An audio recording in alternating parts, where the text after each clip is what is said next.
त्यो भन्दैमा महारानी भइन्छ भने भइन्छ। देशको लागि कहिलेकाहीँ महारानी पनि हुनुपर्छ। जब महाराजहरूले यो देश बनाए भने अनि राष्ट्रपतिले यो देशको सुनिश्चितताको लागि यस्तो मात्र राष्ट्रपतिले हस्तक्षेप गर्ने यो के हो त भन्न सकिन्छ होला। राष्ट्रपति भने मूर्ति मात्रै हो र के हो यस्तो? जस्तो हाम्रो यहाँबाट बिहा गरेर भारत गयो 7 वर्ष कुर्नुपर्ने अनि भारतबाट यहाँ बिहा गरेर आए भोलिपल्टै नागरिकता पाउने भन्ने कुरा यो कुन तर्कले व्यवहारिक हुन्छ मलाई भनिदिनु त। ब्रिटिस राजकुमार थिए ह्यारी, उनकी दुलैले समेत 18 वर्ष कुर्नुपर्ने रहेछ। त्यहाँ रामकुमारी झाँक्री के भन्थिन् के भन्दैछन्, के उपाय छ त्यसको? एको लज्जा त्याज्यम सर्वत्र विजयी भवे तम। नाङ्गा बाबाहरू गिरिजालाई निषेध गर्ने नाइके नै प्रचण्ड हुन पुगे होइन भने राष्ट्रपति हुने पालो त उनको थियो। बालन शाहहरूले यो एक दिने मुख्यमन्त्रीको बाटोभन्दा 5 वर्षे नगर प्रमुखको बाटो जानु सबैभन्दा राम्रो हुन्छ। कुनै पनि भन्नुहोस् न, तपाईँ अहिले चाहिँ करिडोरको बाटोमा यो धोबी खोलाको करिडोरमा तपाईँ जानुभयो भने सबै त सडक मिचेर घर बनाइएको छ, सबै संरचनाहरू सडक मिचेर बनाइएको हुन्छ। त्यहाँ तपाईँ नर्भिकमै तपाईँले किन गएर ठोकिनु पर्यो? फेरि म नर्भिकलाई बचाउन गइरहेको छैन, तर नर्भिकमै किन ठोकिनु पर्यो? ती फोड्नुपर्छ भन्दै हिँड्दिरहेछन् रामकुमारी झाँक्री। यसबाट हुँदैन। आखिर रामकुमारीकै कुन हालत हो त अहिले आएर? गैर कानुनी रूपमा संरचना बनाएको भने त्यहाँ बालन शाह नै जानु पर्दैन। बुझ बाबु त्यो के हो भन्दै भइगयो नि। किन चाहिँ एक दिने मुख्यमन्त्री भइरहने हो बालन शाहले? एक दिने मुख्यमन्त्री बलिउड सिनेमामा पो सम्भव हुन्छ त, काठमाडौँ नगरपालिकामा सम्भव हुन्छ भने त्यस्तो कुरा। डाक्टर साहब स्वागत छ। ल डाक्टर साहब, देशभरका नायब सुब्बाहरूले पेन डाउन गरे, आन्दोलन गरे र आजको दिन, आज मङ्गलबारको दिन उनीहरू कार्यालय नआउने निर्णय गरेर हडतालमा उत्रिएका छन्। यो हडताल नायब सुब्बाहरूको अधिकृतहरूको छैन, अरू त्यहाँभन्दा माथिल्ला कर्मचारीहरूको पनि छैन, उनीहरू किन आन्दोलनमा उत्रिए? के छ डाक्टर साहब यो भित्रको खेल?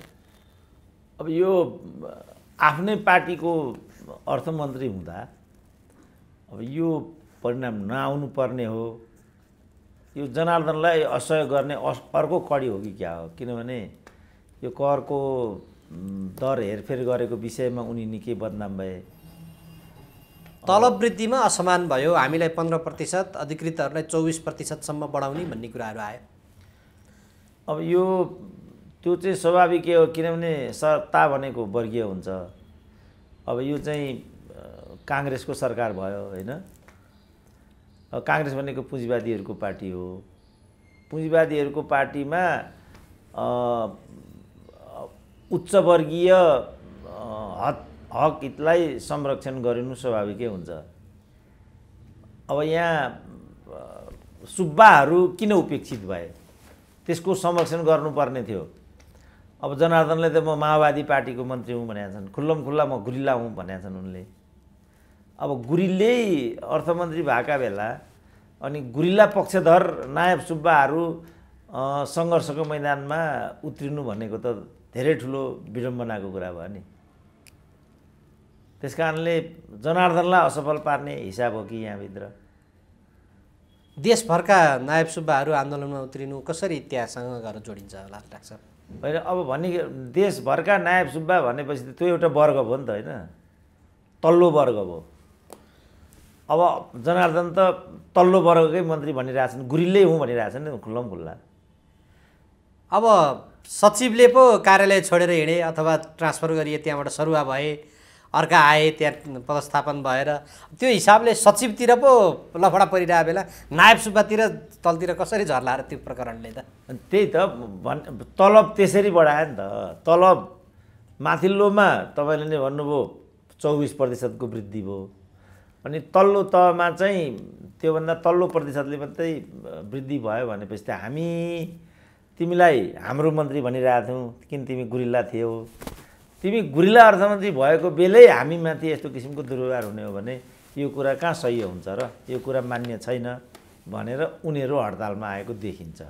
डाक्टर साहब, अब यो प्रकरणमा अघि जस्तो माथिल्ला व्यक्तिहरूको 24%सम्म बढाइनु र तल नगरिनु, वास्ता नगरिनु अथवा तल बजेट अनुसार भनेर 15%मा झारिनु, यो अहिले चुनावको मुखमा त्यो बजेटले त 15% भनेर निर्धारणै गरेको थियो। 15% भनेर त्यहाँ कुनै त्यो तह यसको यति यसको उति भनेकै छैन।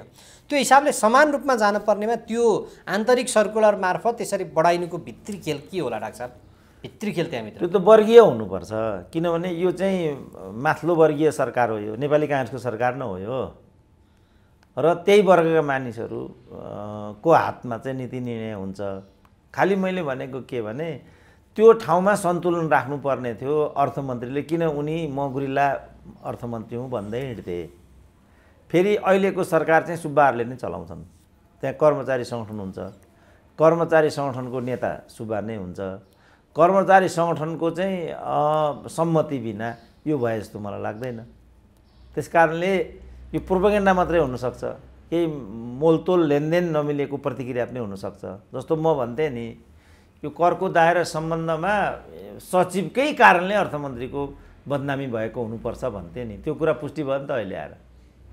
किनभने करको दायरा हेरफेर भएको छ भने त्यो हेरफेर गर्ने ठाउँमा पहुँच दिने व्यक्ति भनेको अर्थमन्त्रीले आदेश दिए पनि त्यसलाई तामेल गर्ने भने त अर्थ सचिव नै हो नि। त्यो बेलामा यो भएको छ भने पनि अर्थ सचिव मार्फत भएको छ, होइन भने यो भएकै छैन। मेरो यो अनुमान थियो, त्यो ट्याक्कै मिल्यो नि त अहिले आएर। सचिव त्यहाँबाट भागाभाग भए, बयानमा उनी भावुक भए, टाउको निहुरेर बसे, रुन थाले। त्यसपछि उनी बिदामा बसे, प्रधानमन्त्रीले त्यो मन्त्रालय लिने बित्तिकै उनी हाजिर भए। उनले के बुझेनन् भने आँसु बगाउँदैमा बगरेले मेरो ज्यान बक्सिन्छ भन्ने भुइँसीको अपेक्षा गल्ती हुन्छ, किनभने त्यो बगरेले त्यो भुइँसीलाई नकाटिकन छोड्दैन। रुँदैमा, कराउँदैमा, भाग्दैमा, कहाँबाट राँगो भाग्यो, पुलिसले गोली ठोकेर लडाइदियो भन्थे नि, त्यो भाग्दैमा राँगाको ज्यान बस्ने हो र उल्टो पुलिसको गोली खानु पर्यो उसले। त्यसकारण यो सब मेकानिजम नबुझ्नेहरूको यो रोदन हो। अब भित्रभित्र सहमति बिना यो तलब वृद्धिको कुरा भएकै छैन, किनभने अब अहिले सम्पूर्ण नेपालको राजनीतिको रिमोट कर्मचारीहरूको हातमा छ, सङ्गठनहरूको ट्रेड युनियनकोहरूको हातमा छ। कर्मचारी सङ्गठनको सम्मति बिना यो भएकै छैन। यो हडतालमा उत्रिने सुब्बाहरू एमाले पक्षका हुन् कि? अब डाक्टर साहब, यसको त्यसो भए निपटारा यो के सरकारी कर्मचारीहरू राजनीतिकमा जाने अथवा यसरी सङ्गठित हुने अनि त्यस पछाडि आन्दोलनमा उत्रिने, हठात ल अब उनीहरूलाई त्यति बढाइस हामी चाहिँ अब कामै गर्दैनौँ भनिदिने, यो प्रवृत्तिलाई चाहिँ कसरी हेर्नुहुन्छ? होइन, यो प्रवृत्ति त अब अहिलेको ग्राउन्ड रियालिटी हो। अब अहिले यिनीहरूले नै ल्याएको लोकतन्त्र हो नि यो, र यसैको लागि यो ल्याएको भन्ने कुरा हामीले मान्ने कि नमान्ने भयो।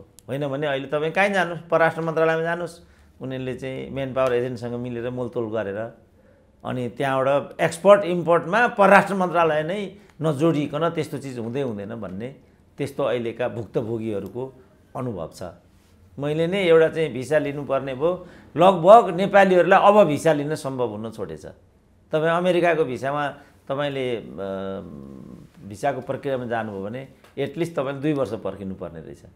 युरोपियन कन्ट्रीमा जानु तपाईँले 6 महिनादेखि 1 वर्ष लाग्ने रहेछ। खालि प्रक्रियामा जोडिन मात्रै तपाईँले पाउनुहुन्छ कि पाउनुहुन्न भन्ने कुरा त नेक्स्ट भयो। त्यस्तो किन त भन्दा अहिले भुक्तभोगीहरूको भनाइ के छ भने परराष्ट्र मन्त्रालयका कर्मचारीहरूको व्यथिति र भ्रष्टाचारको कारणले यस्तो भइराखेको छ।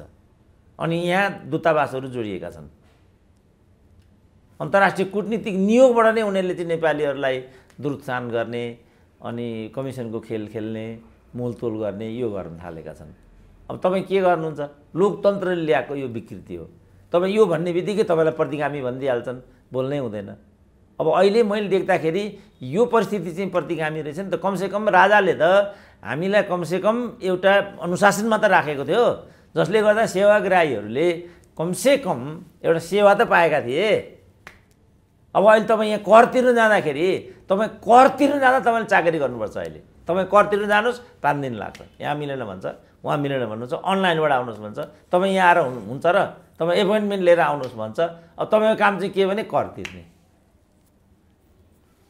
कर तिर्न तपाईँले अब अहिले घुस खुवाउनुपर्छ। अब यो त लोकतन्त्रले ल्याएको एउटा परिणाम हो नि त। तपाईँ यो भन्ने बित्तिकै प्रतिगामी भने चाहिँ बोल्नै हुँदैन। तपाईँ के यो भोग्नुपर्छ, यसलाई मैले नियति हो भनेको छु।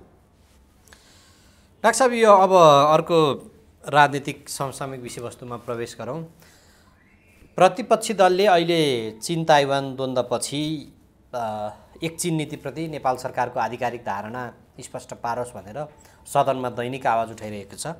यही प्रसङ्गबीच परराष्ट्र मन्त्री आजबाट चीन भ्रमणमा जानुहुँदैछ।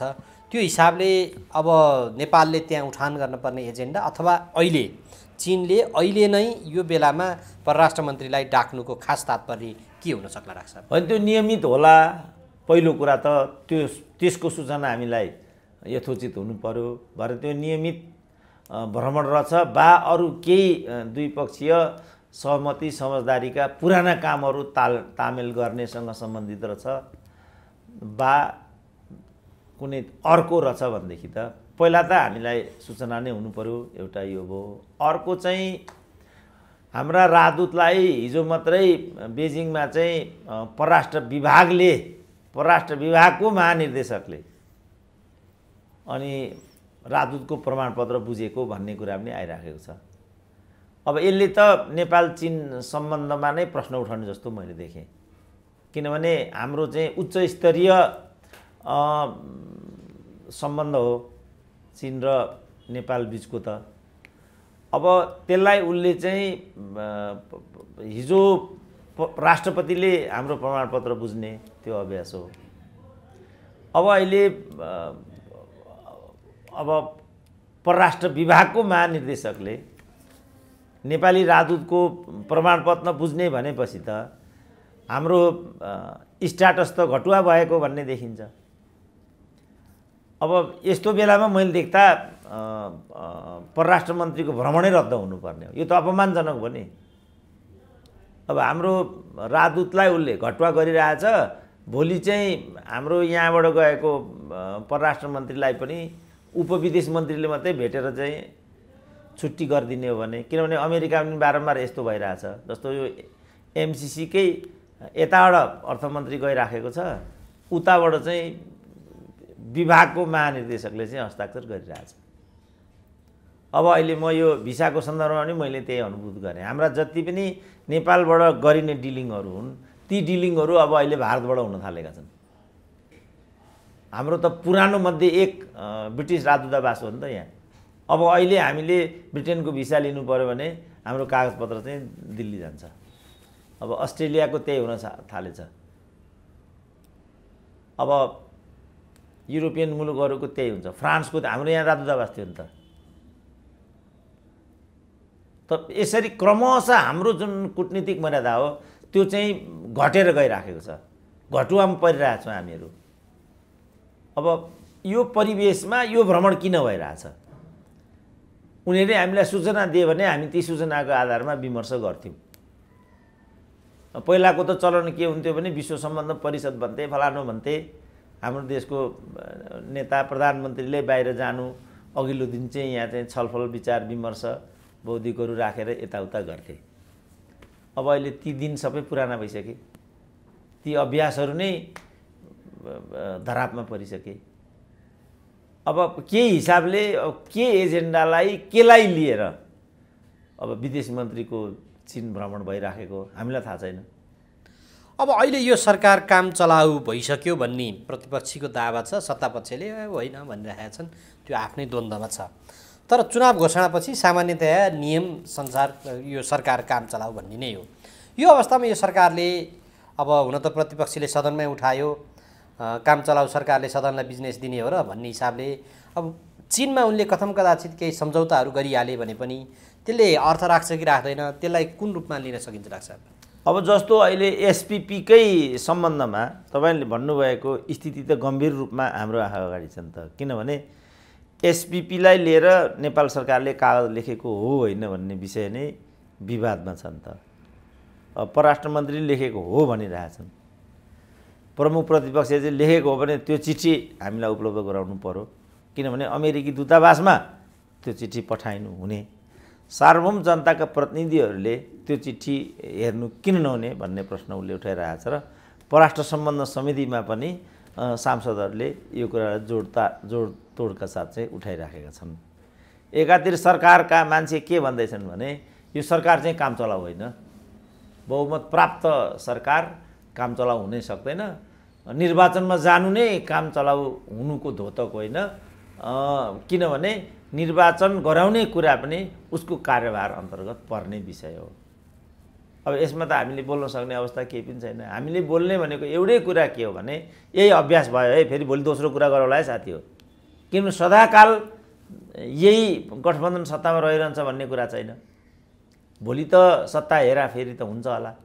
सत्ता हेराफेरी हुने बित्तिकै यी दुष्प्रवृत्तिहरूको त पुनरावृत्ति हुन्छ। आइजी फेरिन्छन्, प्रधान न्यायाधीश फेरिन्छन्, राजदूतहरू फेरिन्छन्, सरकार कहिले पनि काम चलाउ हुँदैन, निर्वाचन आयोग उनीहरूको इसारामा चल्छ। त्यही हो त कुरा लोकतन्त्रको, यही हो विधिको शासनको।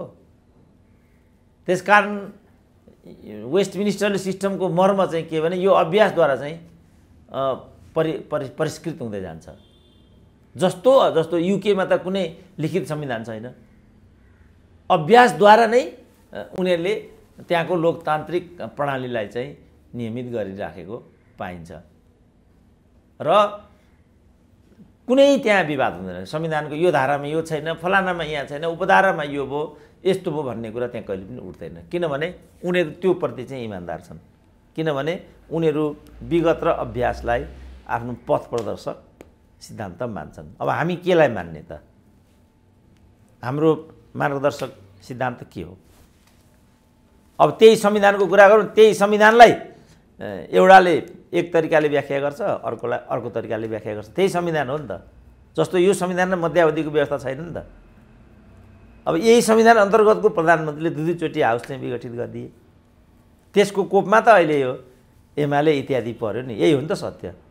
यो नाङ्गो सत्यलाई पनि यिनीहरू मान्दैनन्। जस्तो प्रधान न्यायाधीशको कुरा छ, प्रधान न्यायाधीशले गल्ती गरेको भए र महाअभियोगको कुरा भए त्यसलाई कहिलेसम्म अड्काइराख्ने त? 6-7 महिना त यो भइगयो।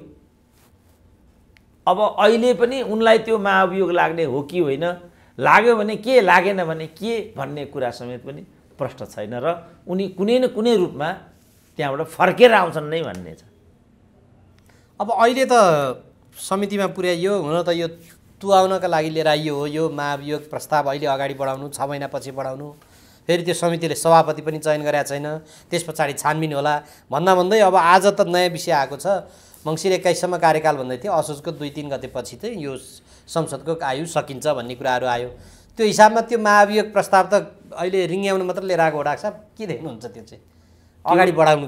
त्यो त प्रश्न छ। यहाँ कस्तो छ भने संवैधानिक निकायको अधिकारीको विरुद्धमा महाअभियोग चाहिँ दर्ता हुने बित्तिकै त्यो अधिकारी चाहिँ स्वतः निलम्बनमा पर्दो रहेछ। 25%ले चाहिँ महाअभियोगको प्रक्रिया अगाडि बढाउन पाइने संवैधानिक व्यवस्था भयो। अब तपाईँसँग चित्त बुझेन, जस्तो अख्तियारसँग चित्त बुझेन, निर्वाचन आयुक्तसँग चित्त बुझेन, न्यायाधीशसँग चित्त बुझेन, 25% सांसदहरू जहिले त्यो त गोजीमा हुने भए। उनीहरू त बहुमतको सरकार चलाइरहेका हुन्छन्, त्यसमा 25 भन्ने कुरा त मामुली भयो। पास गर्न पो 2/3 चाहियो, तर दर्ता गर्नको लागि त 25ले नै पुग्दो रहेछ। अनि उनीहरू जहिले पनि त्यो महाअभियोग भन्नेलाई चाहिँ एउटा झुन्डिएको तरवारको रूपमा प्रयोग गर्दा रहेछन्। सुशीला कार्कीको प्रकरण पनि हामीले देखेका छौँ, लोकमानको प्रकरण पनि हामीले देखेका छौँ। हरेकचोटि उनीहरू चित्त नबुझ्ने बित्तिकै तँलाई महाअभियोग भनिआएकै छन्। त्यो अन्तर्गत यो पनि आइराखेको छ। त्यसकारण मैले चोलेर शमशेरलाई भनेको थिएँ, तिमी कुनै हालतमा नडक्नु, कुनै हालतमा नहल्लिनु।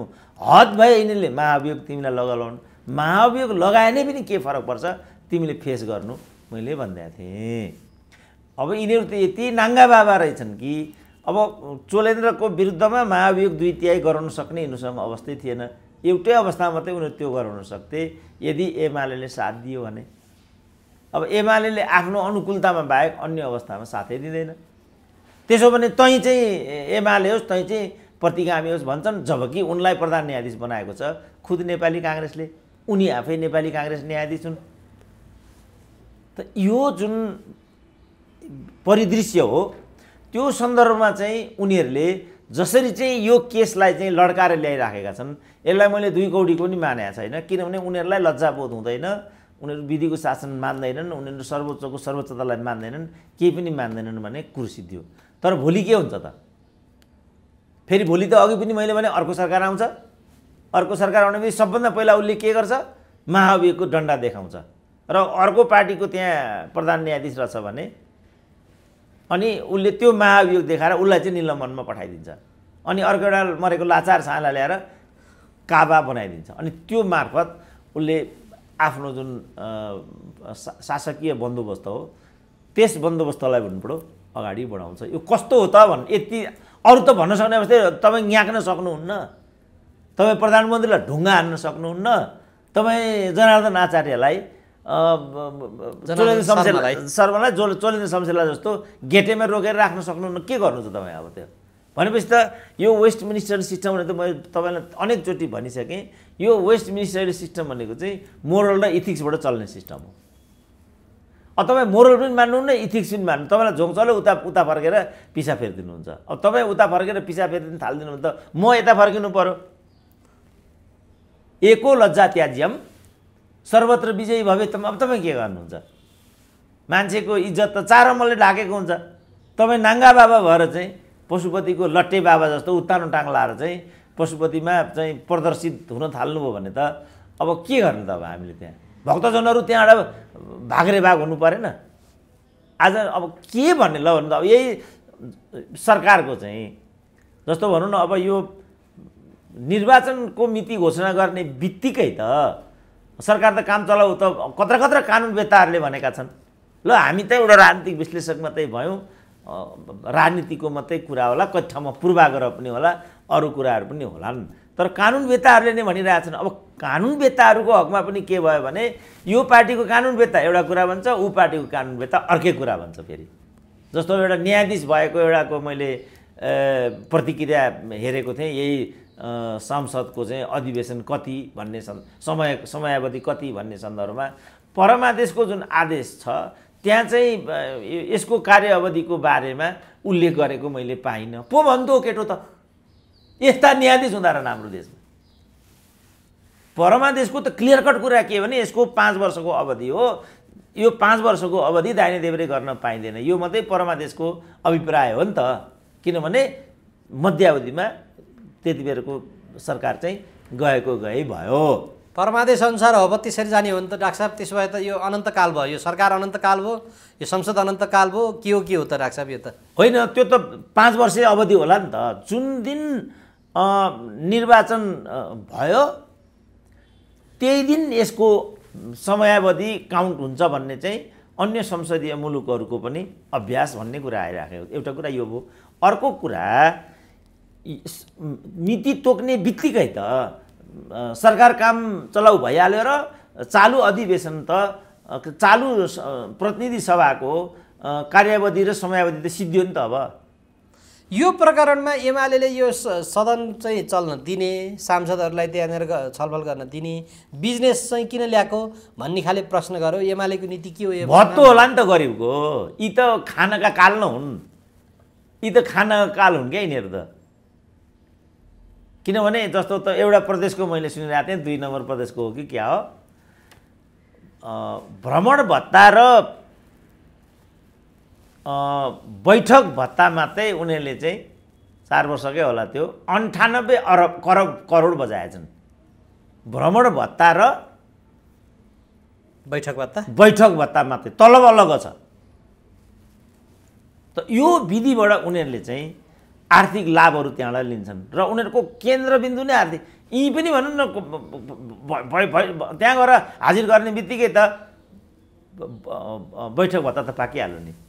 अब यो केही विधेयकहरू पारित गर्नु पर्यो भने त्यहाँ गणपूरक सङ्ख्या नै पुग्दैन, खोजाखोज गर्नुपर्छ, पटक पटक बैठकहरू स्थगित भएका छन्। अहिले त यो स्पष्ट रूपमा नै सरकारले चुनावको मिति घोषणा गरिसके पछाडि यो पदमा रहेका व्यक्तिहरू सांसदले दलबलसहित त्यहाँनिर यो चाहिँ काम जारी राख्ने अनि त्यसरी जाँदाखेरि त काम मिल्छ मिल्दैन भन्ने खालको प्रश्न बाहिरबाट उठिसकेपछि एमाले हिजो जसरी विरोध गर्यो लामो समयसम्म, उसले किन भन्न सक्दैन कि अब यो सरकार काम चलाऊ, सदन बन्द गरौँ, हामी जनतामा जाउँ, 4 महिनापछि चुनाव गरौँ अनि फर्केर आउँ भनेर किन बोल्न सक्दैन? त्यही होला उसको आकर्षण। माल त खानु पर्दो हो नि त। किनभने अब उनीहरू त अब यी मध्ये कतिले टिकट पाउने हुन्, कतिले नपाउने हुन्, होइन, कति विजयी बनेर आउने हुन्, कति नआउने हुन्। अब अहिले रामकुमारी झाँक्री के तपाईँ हेर्नुहोस् न, रामकुमारी झाँक्री के भन्थिन्, के भन्दैछन्, तपाईँहरूलाई के भन्नुहुन्छ त? पत्रकार सम्मेलन गरेर म सहरी विकास मन्त्रालयमा भएको भए यति प्रतिशत काम गर्थेँ भन्ने खालको उनको कुरा छ। उनले त्यो केमा सङ्केत गर्न खोजेको राख्छ? आफू बाहिर निक्लिसकेपछि पत्रकार सम्मेलन गर्दै होइन, उनको पुरै असन्तुष्टि, उनलाई मन्त्री पदबाट बाहिरिनुको पीडा बाहेक केही पनि बाँकी छैन। तर उनी त्यो कुरा मान्दैनन्। उनले अध्यक्षसँग नि सम्पर्क एकदम लेस भयो भन्ने कुरा छ। अब यसलाई के भन्ने त? यसको त केही पनि, यो त नग्नता बाहेक यो केही पनि होइन नि। किनभने क्लियर कट उहाँहरूको अपराध बोध पनि होला त्यो। किनभने उहाँहरूले पार्टी फुटाउने जस्तो जुन अपराध राजनीतिक जीवनमा गर्नुभएको छ त्यो त अक्षम्य अपराध बस। केपी ओलीले आफ्नो स्वार्थको लागि त्यो कुरा गरेको भए पनि त यिनीहरूले कुन चाहिँ नेकपा एमालेको बृहत्त स्वार्थको लागि यो निर्णय गरेको छ त? कसैले पनि ठिक गरेका छैन। केपी ओलीले ठिक गरेका छैनन्, त्यो कुरा सही हो। केपी ओलीले ठिक गरेका छैनन् अनि म पनि गलत गर्छु, त्यो कुरा पनि सही हुन्छ त? त्यो त हुनै सक्दैन। गलत काम त जसले गरे पनि त्यो गलतै हुन्छ। केपी ओलीले गलत गरे त्यो कुरा सत्य हो, तर माधव कुमार नेपालहरूले सही त गरेको छैन। र त्यसको मतियारी चाहिँ विगत समयदेखि गहिरोसँग कसैले गरेको छ भने त्यो चाहिँ रामकुमारी झाँक्रीहरूले। अब रामकुमारी झाँक्रीहरूको हकमा त भन्नै पर्ने कुरा त के भने उनीहरू पूर्व सहमतिबाटै 6 महिनाको लागि मन्त्रीमा गएका छन् नि त। यसमा रुँडै गर्ने केही अवस्था छ त? गरिराखेका छन् उनीहरू। मैले उनको त्यो कहाँ एउटा अन्तर्वार्ता सुनेको थिएँ, मैले यो गर्ने सबै कुरा उल्टाए पल्टाए यस्तो कुरा हुँदैछ। त्यस्तो पनि भन्दै हिँड्ने हो एउटै पार्टीभित्र हो भने पनि त्यो त पार्टीभित्र राख्ने कुरा हो नि। हामीले जो काम विगत समयमा गरेका छौँ त्यसको कन्टिन्युएसनको तर्फबाट, त्यसको कन्टिन्युएसनको पक्षमा हाम्रै पार्टीका मन्त्रीहरू चाहिँ प्रतिबद्ध नहुने हो भनेदेखि हामीले काम गर्नुको के अर्थ भयो र भन्ने कुरा त सम्बन्धित कमिटीमा पो राख्नुपर्छ र बाहिर अन्तर्वार्ता बग्दै हिँड्ने हो। यसको के दबाई छ? ल अब यिनीहरूले त यो गरि नै रहेछ। मलाई यहाँबाट टिकट दिनुपर्छ अन्यथा बागी उड्छु भनेर त्यही पार्टी कमिटीमा नराखिकन बाहिर मिडियाबाट सार्वजनिक हुँदै के उपाय छ त्यसको? एको लज्जा त्याज्यम सर्वत्र विजयी भवे तम। नाङ्गा बाबाहरू भनिगए नि, पशुपतिको नाङ्गो बाबा। अब यहाँ लुगा लगाएर भित्र अर्को त्यो कुनै के लगाएर कट्टु लगाएर अनि पेन्ट लगाएरसम्म इज्जत धान्नु पर्ने चुनौतीमा हामीहरू छौँ। नाङ्गा बाबा त्यहाँ नाङ्गै हिँडिरहेका हुन्छन्। अनि त्यसको के दबाई छ त भने नि? डाक्टर साहब, यो अहिले नयाँ खुलेका पार्टी अन्तर्गत त्यो फुटाएर आएको यही हेरौँ नेकपा एकीकृत समाजवादी, माधव नेपालको अलि अगाडि भनाइ थियो कहाँ गठबन्धन गर्ने, हामी एक्लै लड्छौँ, एक्लै लडेको भए यति सिट आउँथ्यो अब भन्ने खालको कुराहरू थियो।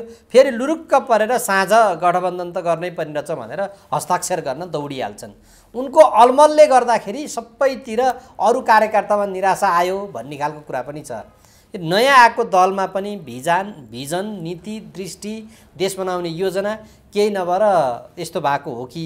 अनि हो भनेदेखि यो गठबन्धनमा टाँसिनै पर्ने बाध्यता के छ? नटाँसिने हो भने किन फेरि बाहिर त्यस्तो बकबक गर्दै हिँड्नु? होइन, अब बाध्यता त बच्चाले आमाको स्तनपान गरेन भने के उपाय हुन्छ उसँग? तर ऊ पनि रोइरहेको हुन्छ, झगडा गरिरहेको हुन्छ। त्यसकारण यिनीहरूको यो बालहट हो र यिनीहरूले यो पार्टी विभाजन गरेका छन्। यो देश जनता विचार सिद्धान्तसँग जोडिँदैन। जब तपाईँको रोड्याइ नै एउटा नितार्थका लागि छ भने अनि तपाईँले त्यो गनगन बाहेक अरू के गर्न सक्नुहुन्छ त? तपाईँ माधव नेपालकै कुरा गर्दाखेरि मैले देख्दाखेरि त गठबन्धनबाट उनलाई कता हो कता फाइदा भइरहेको मात्रै होइन कि उनको राजनीतिक प्रतिष्ठा नै गठबन्धनले आरक्षित गरिराखेको छ भनेर म बुझ्छु। मैले अन्त पनि एउटा माध्यमसँग भने पोखरा जस्तो ठाउँको मेयर जितिरहेछन्, हेटौँडा जस्तो ठाउँको मेयर जितिरहेछ। उपमेयर हेटौँडामा कहाँ उपमेयर हो? नभएको कुरा नगर्नु न। हेटौँडामा मेयर लामा उपमहानगरपालिकामा जितिरहेछन् होइन। अब ऊ मानमा कालीकोट नगरपालिकाका स्वतन्त्र विजयी उम्मेदवार भर्खरै नेकपा यसमा प्रवेश गरे। अन्त पनि प्रवेशको दौर होला। ऊ एउटा कुन चाहिँ डोल्माका रोल्पा कुन चाहिँ एउटामा त यसले पुरै सेटै जितिरहेछ अरे नि त। अनि के चाहियो त यहाँभन्दा? सुरुवातै त्यहीँबाट गरेको थियो। अनि त मैले पुगेन। काङ्ग्रेसलाई धनी बनाउन हामी किन गठबन्धन गर्ने भन्ने झलनाथ खनालको भोइस देखिन्छ। माधव नेपाल बरु एक्लै लडेको भए 100 सिट कम्तीमा जित्थ्यौँ भनेर सार्वजनिक भाषणबाजी नै गरिरहेका हुन्। अब मलाई लाग्छ यसमा त बसै नगरौँ होला। किनभने काङ्ग्रेसलाई धनी नबनाउने भए अनि के कारणले एमालेलाई फोडेको त उनीहरूले? फेरि एमालेलाई फोडिसकेपछि अनि के माओवादी धनी हुन्छ? को धनी हुन्छ? नेकपा अहिले भनौँ न 2/3 सरकार थियो। उपेन्द्र यादव जोडिँदाखेरि त 2/3 नै थियो नि त। स्थायित्वको पक्षमा हाम्रो चाहिँ मतादेश हो, वामपन्थको पक्षमा चाहिँ हाम्रो मतादेश हो। अहिले नेपालमा के वामपन्थी सरकार छ? शेरबहादुर भनेका वामपन्थी हुन्। अनि उहाँहरूले हिँड्नुभएको बाटो नै काङ्ग्रेसलाई धनी बनाउने छ भने अनि को चाहिँ धनी हुन्छ त? यहाँ आएर देख्नु स्थानीय निकायको निर्वाचनबाट हेर्नुहोस् न, 30,000 स्थानमध्ये 14,000 त नेपाली काङ्ग्रेसले एक्लै जितेको छ। एमालेको 11,000 छ, माओवादीको 5,000 छ। अब माओवादीको 5,000 अनि काङ्ग्रेसको 14,000 गर्दा 5,4 19,000 भयो। अनि अर्को 3,000 जोड्दाखेरि 21-22,000 स्थानमा त 32,000 मध्ये 22,000 स्थानमा त काङ्ग्रेस पक्षले नै जितिरहेको छ त। अनि को धनी हुन्छ त? त्यसमा को धनी भयो त यहाँ? त्यस कारणले उहाँहरूले हिँड्नुभएको बाटो नै काङ्ग्रेसलाई धनी बनाउने बाटो हो। यो के भनेको झलनाथ जस्तो तहको नेताले त्यो मैले बुझिनँ। डाक्टर साहब, अब अहिले यो गठबन्धनमा सिट बाँडफाँड र मोडालिटीबारे छलफल गर्न उनीहरूले कार्यदल बनाएका छन्। त्यो कार्यदलले काम गरिरहेको छ। अब अहिले एकै चुनाव क्षेत्रमा हिजोका दिनमा यी फरक पार्टी भएको भएर त्यहाँ नछोड्ने नेताहरूले के गर्लान् भन्ने खालको प्रश्न उठेको छ। यद्यपि उनीहरूले यसमा टुङ्ग्याउलान्, तर काङ्ग्रेसको पदाधिकारीहरूको बैठकले 100 सिट कम्तीमा 95 भन्दा माथि चाहिँ त्यतिसम्म चाहिँ कन्फर्म गरेर आफूलाई राख्नु, बाँकी रहेकोमा अरूलाई बाँडिदिनु भनेर निर्णय गर्नेमा लिएर गयो। त्यो हिसाबले यो गठबन्धनको बाँडफाँड सिट बाँडफाँडकै कुराले गर्दा भोलि यहाँ चाहिँ नि बिच्किने, यहाँ चाहिँ त्यो उकुसमुकुस हुने, अथवा त्यहाँभित्र चाहिँ नि एमाले माओवादीलाई 40% चाहिँ नि पासा पनि फाँकिरहेको छ भनिन्छ। फेरि काङ्ग्रेस जसपाको साथ पनि खोज्दैछ भन्ने छ। यो हिसाबले त्यो तोडमोड हुने त्यस्तो सम्भावना कतिको देख्नुहुन्छ? त्यो प्राविधिक कुरा हो। मुख्य कुरा चाहिँ के हो भने जुन 62-63 सालको सन्दर्भमा +7 पार्टीको कन्सेप्ट आइराखेको थियो, राजनीति फर्केर त्यतातिर गइरहेको देख्छु म। अब अहिले जुन गठबन्धनको संयन्त्र हो, त्यो गठबन्धन संयन्त्रको प्रमुख चाहिँ कृष्णप्रसाद सिटौलालाई बनाएको देखियो। कृष्णप्रसाद सिटौला भनेका लगातार पराजित मात्रै होइन कि भविष्यमा पनि पराजित हुने स्थितितर्फका एकजना नेता हुन् र उनको नेपाली काङ्ग्रेसभित्र पनि खस्कँदो एउटा स्थिति हो। त्यसको अतिरिक्त भन्नुपर्यो उनलाई नै मोर्चाको चाहिँ व्यवस्थापकीय अध्यक्ष बनाइएको चाहिँ पाइयो। यसबाट के देखियो त भने जुन 62-63 सालको आन्दोलनको सन्दर्भको जुन शक्ति र राजनीतिक प्रवृत्ति भर्सेस अदर्समा नेपालको राजनीति आउन खोजेको देखिँदैछ र भविष्यमा चाहिँ यो साँच्चै यिनीहरूले भने जस्तो धर्मनिरपेक्षवादी र धर्मसापेक्षवादीको बिचको गठबन्धनको रूपमा यो जाला जस्तो यस्तो देखिँदैछ। किनभने शेरबहादुर पनि पाश्चात्य लबीको भन्ने छ, कृष्णप्रसाद भट्टराई त धर्मनिरपेक्ष ल्याउने मतियारीको प्रमुख व्यक्ति नै भन्ने छ। उनको उदय पनि अनौठो छ, त्यसले देख्दा हो कि जस्तो पनि मलाई लाग्छ। किनभने कृष्णप्रसाद सिटौला हो कि भन्ने पनि देखिन्छ। किनभने उनको त कुनै हैसियतका मान्छे त होइनन्, उनी एउटा लयर हुन् इत्यादि हुन् होइन। त्यस्तो अरूको जस्तो एउटा थ्रु आउट होल टाइमर काङ्ग्रेसी विगत जस्तो पनि मलाई लाग्दैन उनको। तर उनको उदय हेर्नुहोस्, विगत 10 वर्षमा यस्तो खालको उनको तपाईँ उदय देख्नुहुन्छ कि तपाईँ कल्पनै गर्न सक्नुहुन्न। उनी गृहमन्त्री भएका छन्, पार्टीको महासचिव भएका छन् इत्यादि भएको छ। अब यता आएर चाहिँ उनी ओह्रालो लागेका छन्। अब बेग्लै ध्रुव बनाउने तर्फ पार्टी अध्यक्षमै प्रतिस्पर्धा गर्ने जस्तो कुरा उनीबाट भइराखेको छ। तर पूर्णत उनी असफल छन्, त्यो हामी देखिरहेछौँ। त्यसको अतिरिक्त अब अहिले चाहिँ त्यति बेलाका 7 पार्टीवाला नेतृत्वमध्ये गिरिजाप्रसाद कोइराला बाहेक जम्मै एक ठाउँमा आएको देखियो। कृष्णप्रसाद सिटौलाको संयोजकत्वमा गठबन्धन पदीय व्यवस्थापनको जिम्मेवारी पनि प्राप्त गरेको देखियो। जस्तो अब त्यहाँ माधव कुमार नेपाल भए, प्रचण्ड नै भए, कृष्णप्रसाद सिटौला भए, शेरबहादुरलाई चाहिँ अहिले गिरिजाको कन्टिन्युएसन मानौँ न। यसरी राजनीति ठ्याक्कै 62-63 चाहिँ फर्केर जाँदैछ। अब यो चाहिँ त्यति बेरै गिरिजाले नै हो क्या अरे 10 वर्षसम्म हाम्रो यो गठबन्धन जारी रहनुपर्छ भन्ने खालको कुरा गरेका थिए। त्यसमा हामाहा प्रचण्डको पनि थियो। पछिबाट गिरिजालाई निषेध गर्ने नाइके नै प्रचण्ड हुन पुगे, होइन भने राष्ट्रपति हुने पालो त उनको थियो। अब अहिले जुन किसिमको हुडलो नेपालको सत्ता राजनीतिभित्र प्रचण्डले हालिदिएका छन्, अब यसले त जुन हाम्रो स्थिरता र स्थायित्व अब राजनीतिको कथा फेरि दोहोरिने भएर यो 62, 63, 57, 58 जस्तो 1 सिटे 12 चोटि मन्त्री हुने, 15 सिटे प्रधानमन्त्री हुने, मोलतोल हुने, यो सुरा सुन्दरी हुने, थाइल्यान्ड ब्याङ्कक हुने, यो प्रवृत्तिको पुनरावृत्तितिर नेपालको राजनीति गइराखेको छ। यो प्रवृत्ति कस्तो होमा नेपाली मतदाताहरूले हस्तक्षेप गर्नुपर्ने देखिन्छ। अर्कोतर्फ स्वतन्त्र उम्मेदवारको प्रवृत्तिले पनि टाउको उठाइराखेको पाइन्छ।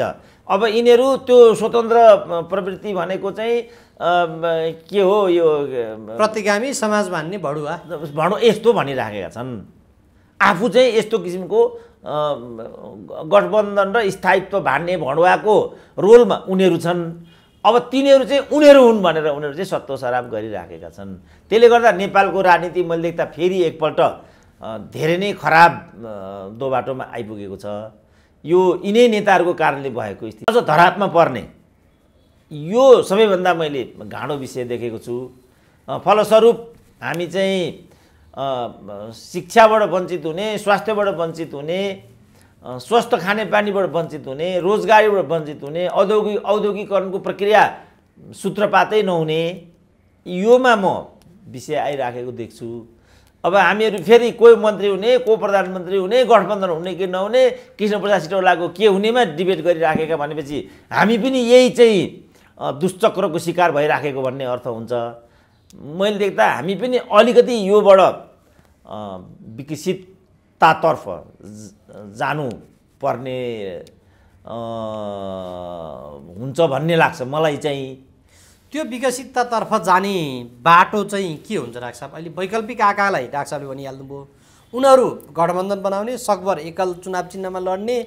अब त त्यस्तै पर्यो भने विचार नीति सिद्धान्त सबै यी मूल पार्टी हामी सबै पार्टीको नाम 50 थरी भयो नि एउटै हो भन्ने खालकोमा जाने हो कि त्यो हिसाबले त्यो विकसिततातर्फको बाटो कहाँबाट पहिल्याउने त डाक्टर साहब?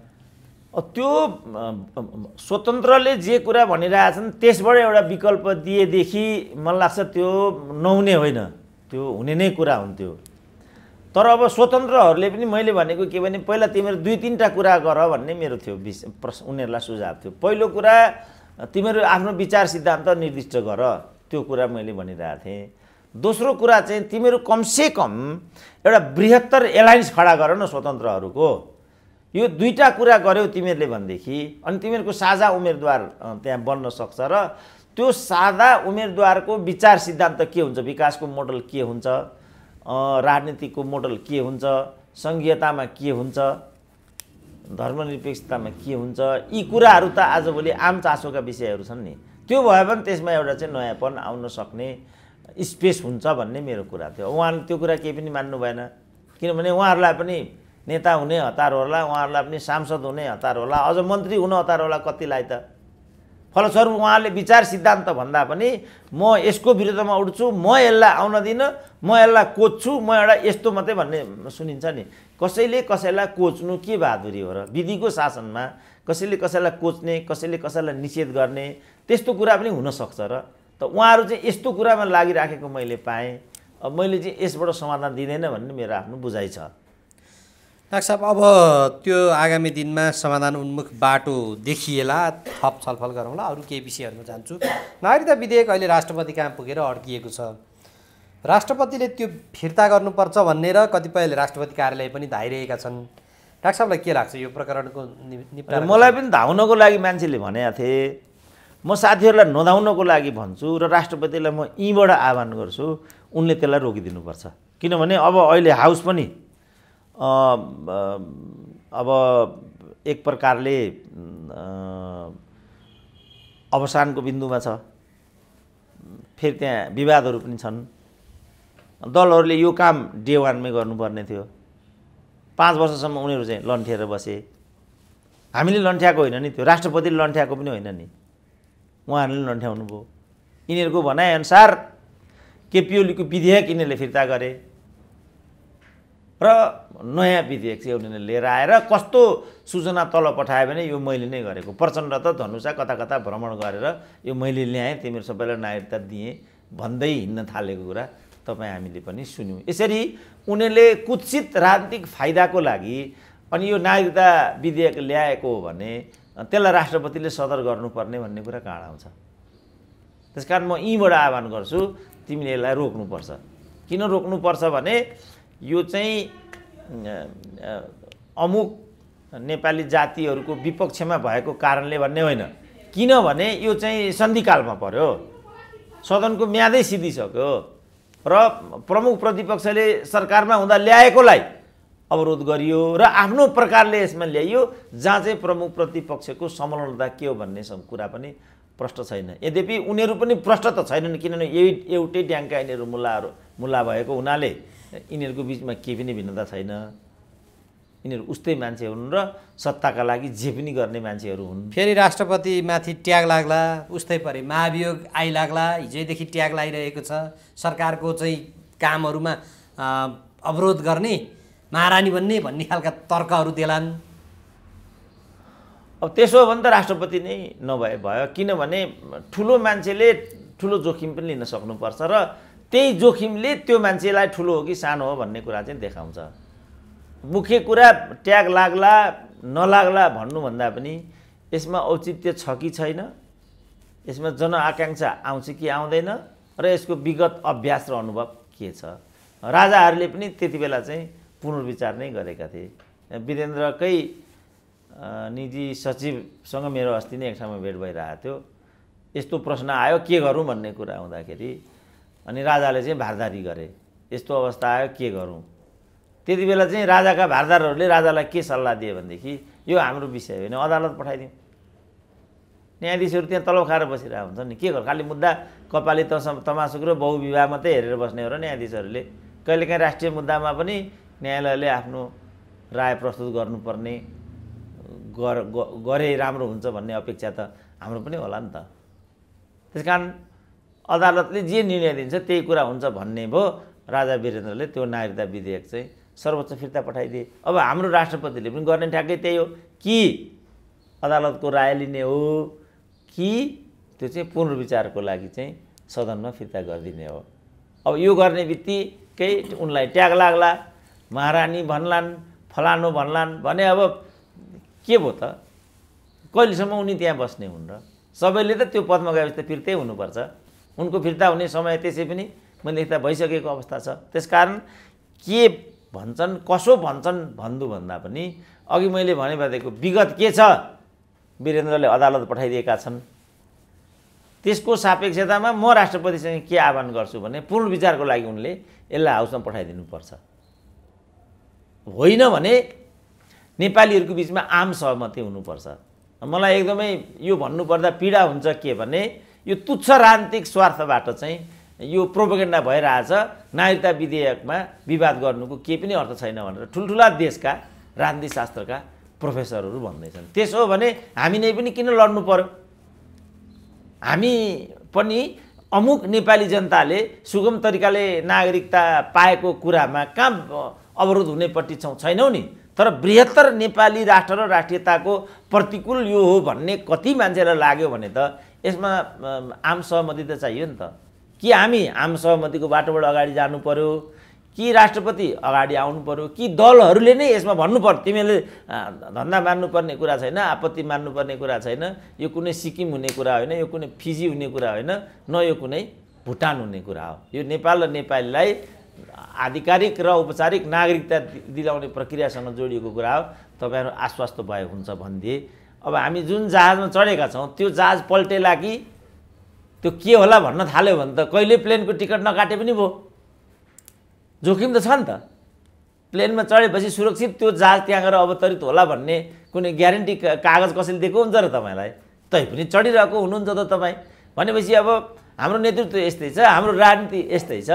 अब यो जहाजमा हामी चढेका छौँ भने हामीले रोइलो गर्नुको के अर्थ बन्छ र? तर विश्वासको वातावरण मिडियाले पनि त्यसरी ल्याउनु पर्यो, बौद्धिकले पनि त्यसरी ल्याउनु पर्यो, नागरिक समाजले पनि त्यसरी विमर्श गर्नु पर्यो र आम सहमतिबाट हामी अगाडि जानु पर्यो। अहिले हामीलाई के लाग्यो भने यो चाहिँ निश्चित स्वार्थबाट, एक थरी भन्छन् कुत्सित राजनीतिक स्वार्थबाट यसको विरुद्ध भइरहेछ, अर्को थरी भन्छन् कुत्सित राजनीतिक स्वार्थबाट यो ल्याइराखेको छ। सत्य के हो त? समस्या भयो नि त कि राष्ट्रपतिले यो के हो चाहिँ निरूपण गर भनिदिनु पर्यो? अभिभावक हुने राष्ट्रपति भने त अभिभावकले चाहिँ तिमीले विचार गर बाबु, समयमा आऊ, समयमा जाऊ, राम्रोसँग पढ भन्छ भने त्यो बालबच्चाको विरुद्ध होइन नि त, अझ राम्रो हो भन्नेतिर अभिभावकहरूको निर्देशन त्यहाँ हो नि त। तर मलाई चाहिँ यहाँ पनि हस्तक्षेप गर्यो, यहाँ पनि मलाई किचकिच गर्यो, यहाँ पनि मलाई चाहिँ टेन्सन दियो भनेर चाहिँ बालबच्चाले सोध्छन् भने त अब ती अभिभावकहरूले के गर्न सक्छन्? असहाय बन्छन्। परिणाम जे हुन्छ त्यो बेहोर्नु पर्यो कि हामी जस्तो सुकै परिणाम हुन्छ त्यो बेहोर्नपट्टि तत्पर हुनु पर्यो। होइन भने त अलिकति सुझबुझपूर्ण दूरदर्शी भएर त्यसका आधारहरूमा चाहिँ राष्ट्रिय बहस गराएर भनौँ न यो अवधिमा यो खालको किचलो गर्नुको सट्टा अघि मैले भने जस्तो अभिप्रायबाट चाहिँ बहस विमर्श गराएर अनि आम सहमतिबाट हामीले एउटा विधेयक ल्याइदिएको भए त यो त 5 वर्ष अगाडि आउने विधेयक थियो नि त। यो संविधान बने लगत्तै सुरु हुने र भएको प्रक्रिया हो नि त। यो त 72 को संविधानमा नागरिकताबारे जे व्यवस्था गरियो त्यसलाई पूर्णता दिनको लागि नै नागरिकता विधेयक आइराखेको हो। यो त सत्य कुरा हो नि त यो त विवादको विषय बन्नु नै पर्ने थिएन, भन्नु पर्थ्यो उनीहरूले सगौरव यस्तो यस्तो यस्तो यस्तो यस्तो भएको हुनाले। जस्तो उदाहरणको लागि वैवाहिक नागरिकताको कुरा आयो। अब वैवाहिक नागरिकतामा निश्चित समय पर्खिनुपर्छ भन्ने कुरा त कुनै पनि सिद्धान्तबाट प्रतिकूल होइन नि, न त्यो अमुक समुदायको विरुद्ध लक्षित छ।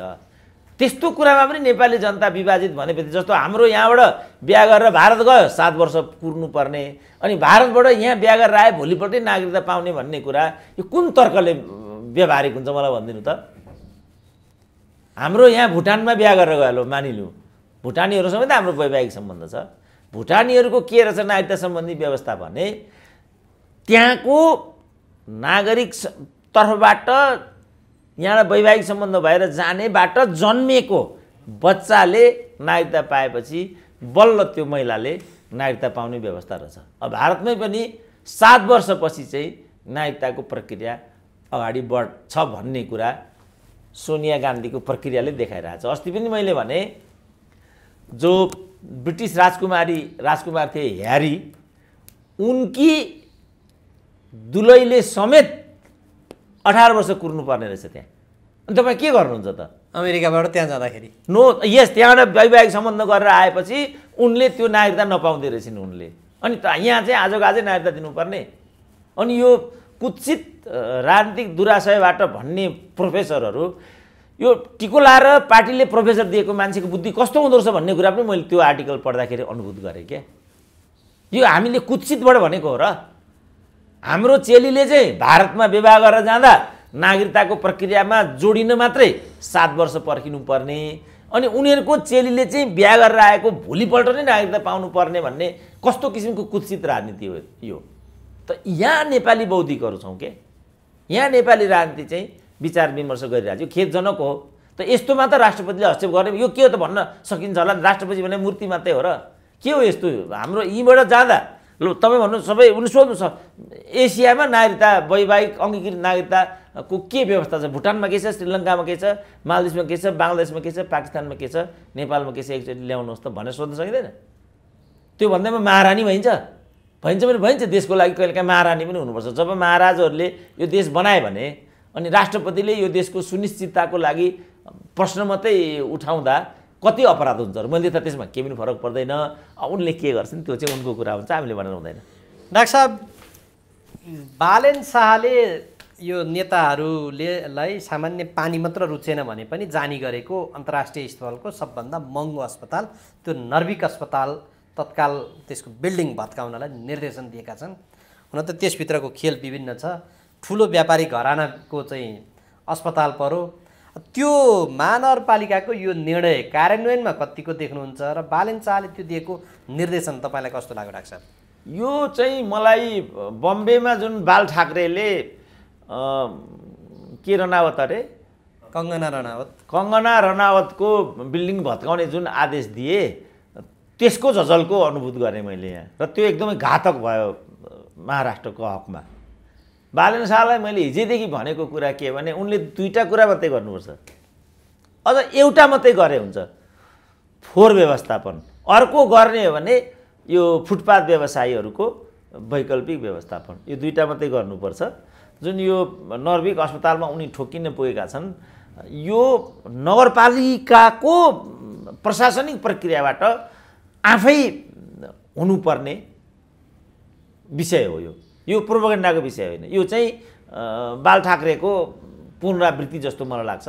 र बालेन शाहहरूले यो एक दिने मुख्यमन्त्रीको बाटोभन्दा 5 वर्षे नगर प्रमुखको बाटो जानु सबैभन्दा राम्रो हुन्छ। अब किन उनीहरू सायद यो फोहोर र यो फुटपाथ व्यवसायीहरूबाट ध्यान विकर्षित गराउने दुराशयबाट सुविचारित यहाँ आइराखेका छन् कि यो मलाई उनको लागि आत्मघाती निर्णय हुन पुग्ने जस्तो लाग्छ। यद्यपि यो त सबै कुनै पनि भन्नुहोस् न, तपाईँ अहिले चाहिँ करिडोरको बाटोमा यो धोबी खोलाको करिडोरमा तपाईँ जानुभयो भने सबै त सडक मिचेर घर बनाइएको छ, सबै संरचनाहरू सडक मिचेर बनाइएको हुन्छ। त्यहाँ तपाईँ नर्भिकमै तपाईँले किन गरेर ठोकिनु पर्यो? फेरि म नर्भिकलाई बचाउन गइरहेको छैन, तर नर्भिकमै किन ठोकिनु पर्यो? त्यसकारण यो उनको अपरिपक्व कदम हुन्छ।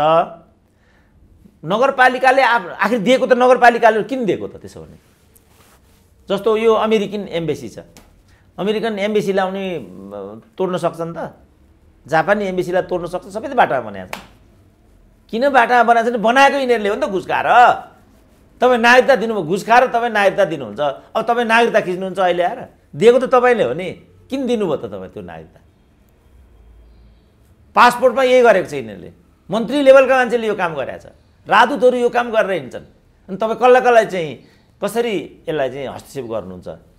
प्रशासनिक जुन एउटा विधि र प्रक्रिया छ त्यसलाई बलियो बनाएर स्थायी रूपमा यी चिजहरूमा चाहिँ एउटा नीति आउनुपर्छ। कुनै एउटा घर गएर चाहिँ हान्दैमा कुनै भन्नु न कुन सम्पूर्ण चाहिँ तपाईँ भन्नु न, अब त्यो 2033 सालको सरकारको आदेश हो कि सडकको दाहिने देब्रे 200 फिटले तपाईँले संरचना निर्माण गर्न पर्ने हुन्छ। तर कहीँ हेर्नु तपाईँ, कहीँ पनि उति लाजिम बाटोमा जानुहोस् सडकमै घर बनाइरहेछ, उति बालबाटारमा जानुहोस् सडकमै बनाइरहेछ। अनि के त्यो नर्भिकको कुरा छ? नर्भिकले मात्रै त्यो गराएर अघि पनि मैले भने यो धोबी खोलाको सम अन वान अल एकचोटि मलाई एउटा साथीले चाहिँ कारमै घुमायो मलाई यो मैदेवीको करिडोरबाट यो कुपन्डोलको उता टेकु यो टेकुतिर टर्न हुने जुन बागमतीको त्यो किनारको करिडोर छैन, त्यो बागमतीको ठ्याक्कै उसमै 2 तले संरचना बनाएर छ ललितपुर नगरपालिकाले। अनि उनीहरू यहाँ चाहिँ बिचमा निश्चित धर्मसँग जोडिएका धार्मिक संरचनाहरू रहेछन्, ती फोड्नुपर्छ भन्दै हिँडिदिरहेछन् रामकुमारी झाँक्री। यसबाट हुँदैन। आखिर रामकुमारीकै कुन हालत हो त अहिले आएर? यसरी होइन। बालेन शाहको हकमा फुटपाथ व्यवसायीहरूको लागि उनीहरूलाई पनि लखेट्दै कुट्दै हिँड्ने होइन, फुटपाथ व्यवसायीहरूको वैकल्पिक एउटा स्थान त्यो गर्ने र फोहोरलाई कसरी सेग्रिगेसन गरेर वा अर्को उपायबाट स्थायी रूपमा समाधान दिन सकिन्छ यो गर्ने। यो खालको संरचना अतिक्रमण गरेर जुन किसिमको गैर कानुनी काम गरिरहेछन् त्यो काम चाहिँ नगरपालिकाको अथवा मन्त्रालयको स्वाभाविक प्रक्रिया अन्तर्गत अनुगमन र व्यवस्थापन गर्ने यो गर्न दिनुपर्छ। बालेन शाहहरू यहाँ आएर ठोकिनु उचित हुँदैन भन्ने मेरो सुझाव छ। अब उहाँहरू के गर्नुहुन्छ? उहाँहरू हामीले भनेको त मान्नुहुन्न। डाक्टर साहब, अब स्थापित राजनीतिक दलका उम्मेदवारहरूलाई पछि पारेर बालेन शाह आएकैमा यहाँ दलका दलहरूलाई चित्त नबुझेको अवस्थामा उनले यो जुन कदम चाले यो कदम उनलाई कतिको प्रत्युत्पादक हुन्छ? किनभने त्यहाँ त नेता जोडिएका छन्, उनीहरूलाई रुगा लाग्दाखेरि पनि सुत्ने अस्पताल त्यही नै बनेको छ, प्लस व्यापारिक घराना पनि जोडिएका छन्। अब त्यो त त्यसैले मैले भने अब यो उनले गर्ने होइन, नगरपालिका र मन्त्रालयको सम्बन्धित जो विभाग र प्रक्रिया हुन्छ त्यसले अनुगमन गर्ने कुरा। दिएको भए जस्तो नर्विकले त्यहाँ बनाएकै भए जग्गा नक्सा पास नगरिकन त त्यो भएको छैन होला। जस्तो तपाईँ यो टुनी खेल पनि त अतिक्रमण गरेर चाहिँ बनाइसकेका थिए नि त, यो के भन्ने तिनीहरूलाई खुला मञ्च बनाइसकेका थिए, टहरा बनाइसकेका थिए, पछि भत्काइदियो। अनि त्यो कसलाई सोधेर बनाएको हो त त्यो? अब अघि मैले भने नि अमेरिकी एम्बेसी पनि त सडकमा बनाइएको छ, जापानी एम्बेसी पनि सडकमा बनाइएको छ। र उसले के भन्यो हुन्छ हामी छोडिदिन्छौँ, क्षतिपूर्ति दिनु भनिदियो। 2 अरब क्षतिपूर्ति क्लेम गर्यो भन्ने सुन्थेँ मैले अमेरिकन एम्बेसीले। किन दिएको त? सडकमा संरचना बनाउन किन दिएको त? त्यसो भने जस्तो यो नागरिकताको कुरा पनि घुस खाएर नागरिकता दिने त त्यो लिने होइन नि त। किन दिएको त तपाईँ घुस खाएर नागरिकता? अब घुस खाएर नागरिकता आउने अनि ऊ विदेशीले नागरिकता पायो भन्दै चाहिँ भवन्डर गर्दै हिँड्ने। अब नर्विक भए ठाउँमा आउँ, नर्विक गैर कानुनी रूपमा संरचना बनाएको भने त्यहाँ बालेन शाह नै जानु पर्दैन। बुझ बाबु त्यो के हो भन्दै भइगयो नि। किन चाहिँ एक दिने मुख्यमन्त्री भइरहने हो बालेन शाहले?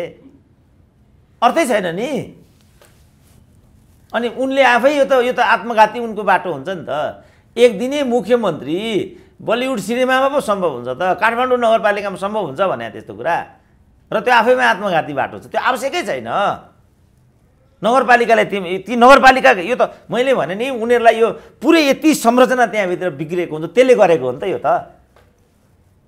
अनि त्यसमा बिस्तारै त्यहाँ मात्रै होइन, एज ए होल चाहिँ एउटा पोलिसीको लागि एउटा कार्यदल बनाएर कहाँ के भएको छ तपाईँहरूले चाहिँ मलाई 15 दिनभित्रमा प्रतिवेदन दिनु होला भन्दै त्यो अवधिमा सोचाइमा परिपक्वता आउन सक्छ, दूरदर्शिता आउन सक्छ, केही त्यस्ता किसिमका हामी बोलिदिन्छौँ, यसबाट उनीहरूलाई केही फिडब्याक हुनसक्छ, त्यसपछि पो एक्सनमा जाने हो त। एक दिने मुख्यमन्त्रीले गर्ने शैली पनि बालेन शाहका लागि उपयुक्त हुन्छ र? यो उनको यो दललाई जोड्ने पनि काम छैन। प्रतिपक्षले त अनि आफ्नो धर्म त निर्वाह गरिहाल्छ नि। दलहरू त उनका त प्रतिपक्षी हुन्, उनीहरू त त्यहाँ आउँछन् र ती नगरपालिकाभित्र ती दलहरू होलान्। अब एक्लै नगरपालिकाको प्रमुखले मात्रै त्यो सब गर्दै हिँड्ने पनि त होइन होला। त्यहाँभित्र त नगर बोर्ड होला, त्यसका कार्यका प्रक्रियाहरू होला नि त। अनि एक्लै मेयरले चाहिँ एक्लै वीर भएर एक दिने मुख्यमन्त्री हुँदै हिँड्नुको के अर्थ छ? त्यो अर्थ पनि छैन, मैले लेख्दा त्यो व्यावहारिक पनि हुँदैन, उपयुक्त पनि हुँदैन। डाक्टर साहब अन्तिममा छौँ। अहिले अब काठमाडौँका स्वतन्त्र मेयरपछि धरानतिर हेरौँ। धरानका मेयर हर्क साम्पाङ भर्सेस मन्जु भण्डारी अहिले ठुलो द्वन्द्व सतहमा एकपछि अर्को गरेर आइरहेको छ। यसको खास चुरो कुरो के हो डाक्टर? चुरो कुरा त्यही हो, किनभने त्यहाँ त 2007 सालदेखि खास गरी वामपन्थी दलहरूको हालिमुहाली रहेर आयो। अब अहिले हर्क साम्पाङ एउटा स्वतन्त्र व्यक्ति त्यहाँ चाहिँ उपस्थित हुन पुगे, त्यो त उनीहरूलाई त अस्वाभाविक लागिराखेको छ र हाम्रो वीरतामा कुनै अर्को एउटा परचक्री आएर चाहिँ हाई हुकुम गरेको भन्ने परिरहेको छ उनीहरूलाई। र उनीहरूले सार्वभौम जनताले दिएको मतादेशलाई कसरी सम्मान गर्नुपर्छ भन्ने स्कुलिङै रहेनछ तिनीहरूसँग। तिनीहरू अराजक र अपरिपक्व सोचबाट चाहिँ परिलक्षित भइराखेका छन् र उनीहरूले बुझिराखेका छैनन् कि आगोमा हात हाल्नुको के अर्थ हुन्छ भनेर। र मैले अहिले सुनिरहेको के छु भने त्यो मन्जु भण्डारी पक्षहरूले हतियार बिसाइसके अरे भन्ने सुनेर, त्यो राम्रो कुरा हो। उनीहरूले यसरी बालेन शाहलाई किचकिच गर्नुको के अरे यसरी हर्क साम्पाङलाई किचकिच गर्नुको त्यत्रो अर्थ बन्दैन। यो चाहिँ काउन्टर प्रोडक्टिभ हुन्छ। नीतिमा उहाँहरूले हस्तक्षेप गरे भइगयो नि त। किचकिच गरेर चट्टै पटाउन नदिने भन्ने सोचाइ उहाँहरूको अपरिपक्व छ, त्यस्तो गर्नु हुँदैन। जनताले मतदान गरिसके नि। अब सार्वभौम जनताले मतदान गरे, मैले भने चाहिँ कमसेकम 1 वर्ष हामीले पर्खेर हेर्नुपर्छ। त्यहाँ मात्रै होइन, धनगढी पनि यही हो, काठमाडौँ पनि त्यही हो, हरेक ठाउँमा यही हो। उनीहरूले जित्दा जे गर्दाखेरि चाहिँ केही पनि फरक नपर्ने, अरूले चाहिँ जित्नै नहुने, अरूले चाहिँ केही कामै गर्न नहुने नपाउने भन्ने कुरा मैले देख्दा खेदजनक छ। सँगसँगै मन्जु भण्डारीलाई जे शब्दावलीहरू प्रयोग गरेर सोसियल मिडियामा अपमानित गरिएको छ, यो पनि मैले देख्दा महिला अस्मिताको विरुद्ध छ। उहाँहरूले पनि संयमित हुनुपर्छ र शिष्ट शब्दावलीबाट आफूलाई लागेका मतहरू आलोचनाहरू व्यक्त गर्ने यो परिपाटीमा जानुपर्छ। तर मन्जु भण्डारीहरूले धैर्य गर्नुपर्छ र नीतिगत प्रतिरोध गर्नुपर्छ भौतिक प्रतिरोध गर्ने होइन, किचकिच गर्ने होइन क्या हर्क साम्पाङहरूको, नीतिगत प्रतिरोध गर्ने हो। जस्तो हामी भनौँ न, हामी चाहिँ हर्क साम्पाङका पनि मन्जु भण्डारीहरूका पनि जे सकारात्मक कुराहरू हुन्छन् धरान नगरपालिकाको बृहत्तर हितको लागि, काठमाडौँ महानगरपालिकाको बृहत्तर हितको लागि त्यो कोणबाट बोलिरहेको हुन्छौँ नि। अब एक पक्षी भएर चाहिँ कसैलाई सिध्याउनै पर्छ, निषेधै गर्नुपर्छ भन्नेतिर गइयो भने त्यो सार्वभौम जनताको मतप्रतिको चाहिँ अवज्ञा हुन्छ। त्यो अधिकार हामीलाई छैन नि। हामी जति बालेन शाह मन नपरे पनि सार्वभौम जनताले बालेन शाहलाई त्यहाँ पुर्याइदिएका हुन् नि। बालेन शाहको जस्तासुकै हुन्, तर जनता त सार्वभौम हुन् नि त। तिनले मतदान दिइसकेपछि ती मतदाताहरूको बिम्ब हो बालेन शाह भनेको, हर्क साम्पाङ भनेको। त्यसलाई हामीले निषेध गर्नुको त्यत्रो अर्थ बन्दैन। हामीले सहनुपर्छ, मन पर्दैन तर के गर्नुहुन्छ, जनताले त्यहाँ पुर्याइहाल्यो, सहनुपर्छ। र मैले देख्दा त्यही नै उच्च राजनीतिक संस्कारको कुरा हुन्छ र त्यही प्रजातान्त्रिक यो विधिबाट प्रणालीलाई परिष्कृत गर्नुपर्छ भन्ने कुरा अघिदेखि मैले जो उल्लेख गरेर आइरहेको छु, जोड दिनुपर्ने कुरा चाहिँ मैले देख्दा त्यही नै हो। डाक्टर साहब, यो विचार र समयका लागि म यहाँलाई धन्यवाद र आभार व्यक्त गर्छु। ल, धन्यवाद।